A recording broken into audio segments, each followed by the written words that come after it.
Hello दोस्तों, मैं हूं आपका अपना देविंदर सिंह चावला। आज मैं आपके सामने आया हूं फिर एक नया वीडियो लेके।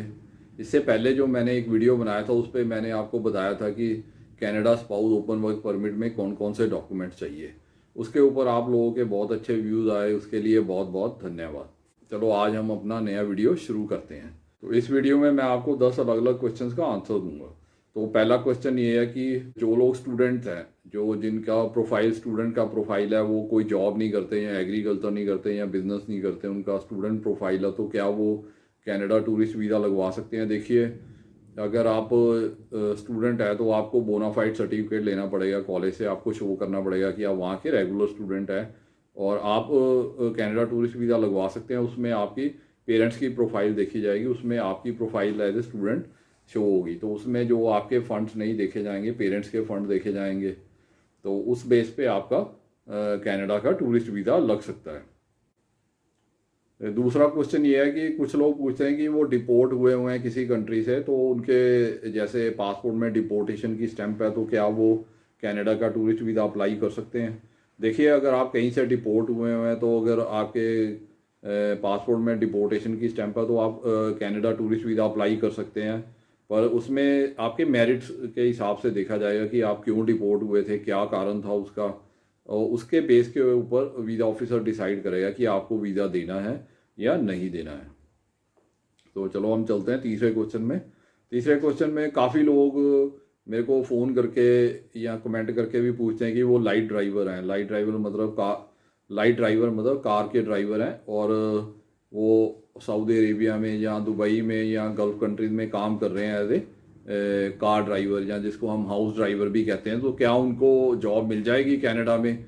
देखिए, लाइट ड्राइवर या हाउस ड्राइवर या कार ड्राइवर, उनको उनके लिए जॉब्स नहीं है कनाडा में।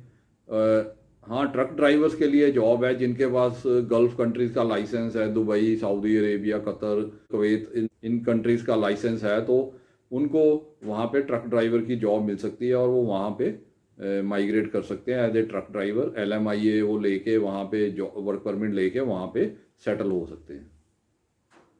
तो इसके बाद चलते हैं हम फोर्थ क्वेश्चन पे। तो फोर्थ क्वेश्चन में जो लोग बायोमेट्रिक्स के लिए जाते हैं तो वहाँ पे क्या है कि VFS वाले उनको कहते हैं कि आप प्रीमियम सर्विस ले लीजिए। तो कई लोगों को काफ़ी पैसे देने पड़ते हैं उस चीज़ के, तो वो पूछते हैं कि हमें प्रीमियम सर्विस लेनी चाहिए या नहीं लेनी चाहिए। देखिए, प्रीमियम सर्विस का कोई वीज़ा के ऊपर कोई इफेक्ट नहीं पड़ता। वो एक सर्विस है जो VFS वाले आपको देते हैं। वहाँ पे आपको लॉन्ज में बिठा देंगे, आपका काम जल्दी करवा देंगे थोड़ा सा, और वहाँ पे आपको कॉफ़ी पिला देंगे या चाय पिला देंगे या आपको बिस्किट वगैरह जो है सर्व करेंगे, पानी पिला देंगे। बस यही फ़र्क है इसमें, और कोई फ़र्क नहीं है। बाकी वीज़ा के ऊपर उसका कोई इफेक्ट नहीं पड़ता कि आपका वीज़ा जल्दी आ जाएगा या कुछ ऐसा हो जाएगा, ऐसा कुछ नहीं होने वाला। हाँ, ये चीज़ है कि अगर आपकी बाद में PPR आती है तो उसमें उसके जो कोरियर चार्जेस है वो पहले ही ले लेते हैं, तो उसके लिए आपको बाद में कोरियर के चार्जेस नहीं देने पड़ेंगे। पर वो कोरियर के चार्जेस थोड़े से ही होते हैं, इतने ज़्यादा नहीं होते, पर प्रीमियम सर्विस में आपको ज़्यादा पैसे देने पड़ते हैं। तो इसका लेने का कोई इतना बेनिफिट नहीं है। तो ये अगर आप ना ही लेंगे तो अच्छा है। तो इसके बाद हम चलते हैं फिफ्थ क्वेश्चन पे। तो फिफ्थ क्वेश्चन में लोग मेरे से पूछते हैं कि क्या स्पॉन्सरशिप लेटर से कुछ फ़ायदा होता है। अगर हमारा कोई स्पॉन्सर है वहाँ पे, हमें कनाडा से कोई स्पॉन्सर कर रहा है या किसी भी कंट्री से आपको स्पॉन्सर कर रहा है टूरिस्ट वीज़ा के लिए। देखिए, अगर आपके पास स्पॉन्सरशिप है किसी की, किसी रिलेटिव की, किसी फ्रेंड की, या किसी की भी है, किसी कंपनी की, किसी की भी आपके पास स्पॉन्सरशिप है, उसका देखिए प्लस पॉइंट तो होता ही है। आपका पर्पस ऑफ विजिट एक सॉलिड पर्पस ऑफ विजिट बन जाता है। उससे जो वीज़ा ऑफिसर के ऊपर आपका इंप्रेशन पड़ता है कि जब आप वहाँ जाएंगे तो आपका ध्यान रखने के लिए वहाँ पे कोई है, आपको वहाँ पे घुमाने के लिए है, तो आप वहाँ पे रह भी सकते हैं। तो इससे देखिए प्लस पॉइंट तो है ही, आपको बेनिफिट तो मिलता ही है। पर ये मत सोचिए कि अगर आपको स्पॉन्सरशिप मिल गई है तो आपको वीज़ा मिल ही जाएगा। वीज़ा फिर भी आपकी प्रोफाइल के ऊपर ही मिलता है। अगर आपकी प्रोफाइल अच्छी होगी तभी आपको वीज़ा ग्रांट होगा।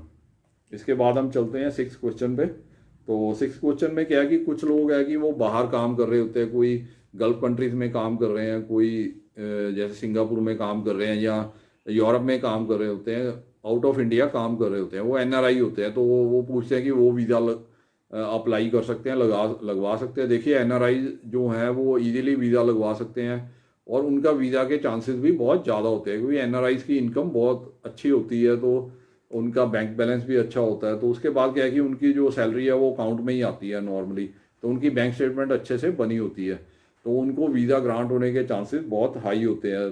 तो इसके अलावा क्या है कि जो एनआरआईज हैं उनको आईटीआर सबमिट करने की ज़रूरत नहीं है, अगर उनके पास आईटीआर नहीं भी है तब भी वो अपना वीज़ा लगा सकते हैं और अपनी फ़ाइल अप्लाई करके अपना वीज़ा इजीली ले सकते हैं।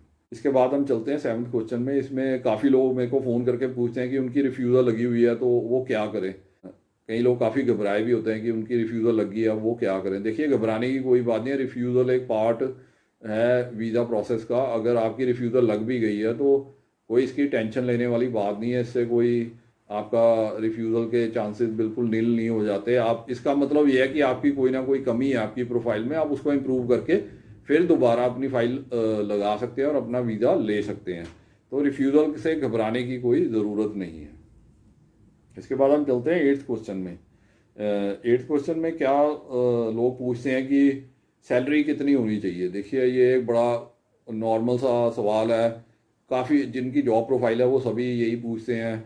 और फिर कई लोग तो ये कहते हैं कि आप बताइए कि हमारी सैलरी कितनी होनी चाहिए, हम उस हिसाब से अपनी सैलरी स्लिप्स ले लेते हैं, ऐसी बातें करते हैं। देखिए, सैलरी आपकी चाहे जितनी भी है, जो भी आपकी सैलरी है उसके अकॉर्डिंगली आपके बैंक अकाउंट में वो एंट्रीज भी होनी चाहिए सैलरीज की। जिस दिन आपको सैलरी मिलती है उसी दिन की एंट्री भी होनी चाहिए आपके बैंक अकाउंट स्टेटमेंट में। अगर वो नहीं होगी तो तब भी आप जितनी मर्जी सैलरी दिखा दीजिए, जितनी मर्जी सैलरी स्लिप दिखा दीजिए, उसका कोई आपको बेनिफिट नहीं मिलेगा।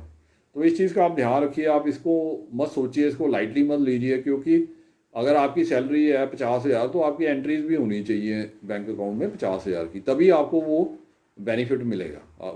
वैसे उसका बेनिफिट आपको नहीं मिलेगा। तो इस चीज़ का आप बहुत ध्यान रखिए और उसी हिसाब से अपनी बैंक स्टेटमेंट बनाइए, और उसी हिसाब से जैसे ही आपकी प्रोफाइल है उसी हिसाब से आप अपनी बैंक स्टेटमेंट बनाइए। इसके बाद हम चलते हैं 9th क्वेश्चन में। तो उसमें क्या है कि लोग मेरे से काफ़ी पूछते हैं कि आजकल जो हालात चल रहे हैं, जो स्थिति है कनाडा टूरिस्ट वीज़ा की, उसमें क्या है कि बहुत लोग काफ़ी देर से वेट कर रहे हैं, उनका कोई रिप्लाई नहीं आ रहा, ना ही कोई येस आ रहा है ना नो आ रहा है, बस वेट कर ही जा रहे हैं लोग। तो उसमें क्या है कि लोग मेरे से बार बार फ़ोन करके पूछते हैं कि हम क्या करें, हम फाइल विड्रॉ कर लें फिर दोबारा लगाएं। देखिए, फाइल विड्रॉ करने का इतना कोई बेनिफिट नहीं है, क्योंकि आपने दोबारा लगानी है फाइल, तो फिर कोई विड्रॉ करने का बेनिफिट नहीं है। क्योंकि अगर आप दोबारा भी लगाएंगे तब भी कोई गारंटी नहीं है कि आपका रिजल्ट बहुत जल्दी आ जाएगा।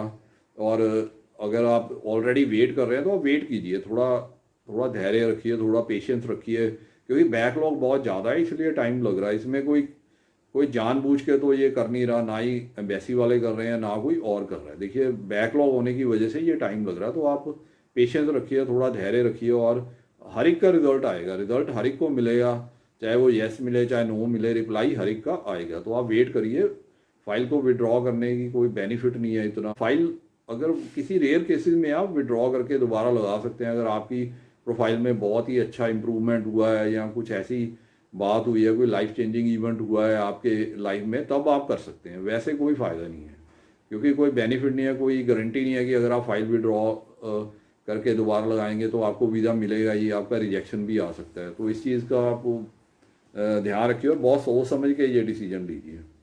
इसके बाद जो है लास्ट क्वेश्चन है, जो 10th क्वेश्चन है, उसमें लोग मेरे से पूछते हैं कि कोई ऐसा तरीका है कि जिससे मतलब जल्दी वीज़ा मिल जाए कनाडा का। देखिए, ऐसा कोई प्रावधान नहीं है एम्बेसी की तरफ से जिससे आपको जल्दी वीज़ा इशू हो जाए। जैसे कई लोग कहते हैं कि वो 2 दिन में वीज़ा नहीं दे देंगे या जल्दी दे देंगे। देखिए, ये सिर्फ जो ऑस्ट्रेलिया और यूके में ही है, जैसे उसमें एक्स्ट्रा फीस दे के आपको जल्दी रिजल्ट मिल जाता है। जैसे ऑस्ट्रेलिया में आपको 1 दिन में भी रिजल्ट मिल जाता है अगर उनकी आप फीस दे देते हैं जो उनकी एक्स्ट्रा फीस है। इसी हिसाब से यूके में भी आपको, जैसे उनकी प्रायोरिटी और सुपर प्रायोरिटी सर्विस है, उसमें एक्स्ट्रा फीस लेके वो आपका जो फाइल है वो जल्दी प्रोसेस कर देते हैं और आपको जल्दी रिजल्ट दे देते हैं। वो सिर्फ इन 2 कंट्रीज़ में ही है, और कंट्रीज़ में ये प्रावधान नहीं है, कनाडा में तो बिल्कुल भी नहीं है। तो इसलिए आप सबको इसमें वेट ही करना पड़ेगा, जितना प्रोसेसिंग टाइम लगना उतना लगेगा ही। तो ये था मेरा आज का वीडियो। उम्मीद करता हूँ कि आपको अपने क्वेश्चंस का आंसर मिल गया होगा, काफ़ी क्वेश्चंस का आंसर मिल गया होगा, और आपके डाउट्स भी क्लियर हो गए होंगे। अगर आपके मन में अभी भी कोई डाउट है, कोई क्वेश्चन है, तो आप जो ये स्क्रीन पे मेरा नंबर आ रहा है इसके ऊपर आप फ़ोन करके मेरे से अपने क्वेश्चंस का आंसर ले सकते हैं और अपने डाउट्स क्लियर कर सकते हैं। इसके अलावा अगर आपको मेरा वीडियो बहुत पसंद आया तो आप इसको अपने फ्रेंड्स, फैमिली मेम्बर्स और रिलेटिव्स के साथ शेयर कीजिए, ताकि उनका भी फ़ायदा हो सके। हो सकता है उनको इस वीडियो की ज़्यादा ज़रूरत हो।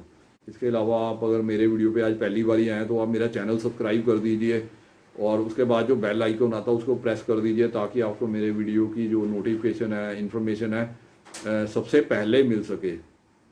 इसके अलावा अगर आपके मन में फिर भी कोई क्वेश्चन है, आप उसको इस वीडियो के कमेंट सेक्शन में डाल सकते हैं, और उसका आंसर भी मैं आपको ज़रूर दूंगा। इसके बाद मैं आपको ये बताना चाहता हूँ कि आपको अगर कोई प्रॉब्लम है, कोई वीज़ा रिगार्डिंग, या आपकी फ़ाइल बनाने में कोई प्रॉब्लम आ रही है, आपको कोई प्रोफाइल क्रिएट करने में प्रॉब्लम आ रही है, या आपको जैसे जॉब प्रोफाइल क्रिएट करनी है या बिजनेस प्रोफाइल क्रिएट करनी है, उसमें कोई डॉक्यूमेंट्स की प्रॉब्लम आ रही है, तो आप मुझसे कॉन्टैक्ट कर सकते हैं। मैं आपको पूरी गाइडेंस दूंगा कि ये डॉक्यूमेंट्स आपने कैसे बनाने हैं और क्या क्या डॉक्यूमेंट्स लगाने हैं अपनी फ़ाइल में। ये सारी जो गाइडेंस है ये फ्री ऑफ कॉस्ट मैं दूंगा आपको।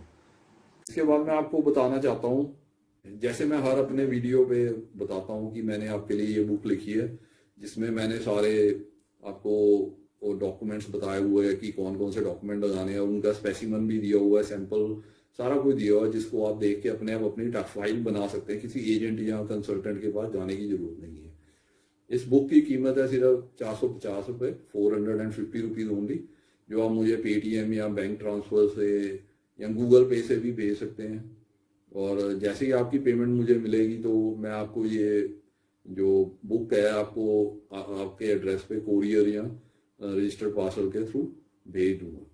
इसी तरह एक बुक मैंने ये भी लिखी है, जिसमें मैंने वर्क परमिट के बारे में बताया कि आप कनाडा का वर्क परमिट कैसे ले सकते हैं, कहाँ से जॉब अपनी ढूंढ सकते हैं, कैसे आप जॉब के लिए अप्लाई कर सकते हैं और LMIA के लिए अप्लाई कर सकते हैं। उसके बाद आपने अपना जो फाइल है कैसे बनानी है वर्क परमिट के लिए, कौन कौन से फॉर्म भरने हैं, कौन कौन से डॉक्यूमेंट लगाने हैं, और क्या क्या डिटेल्स जो आपको चाहिए पता होना चाहिए, वो इस बुक में सारी दी हुई है। इसकी कीमत भी सिर्फ 450 रुपये है, 450 रुपीज़ ओनली।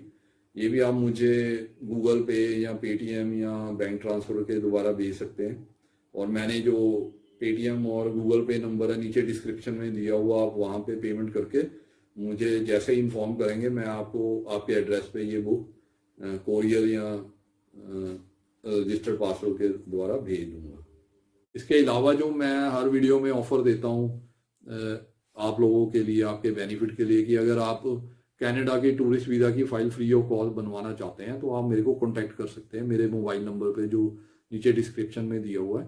तो उसके ऊपर आप मेरे से कॉन्टैक्ट करके अपॉइंटमेंट फिक्स करके मेरे ऑफिस आ सकते हैं, और अपनी फ़ाइल जो कनाडा टूरिस्ट वीज़ा के लिए बिल्कुल फ्री ऑफ कॉस्ट बनवा सकते हैं। तो ये था मेरा आज का वीडियो। Okay, bye.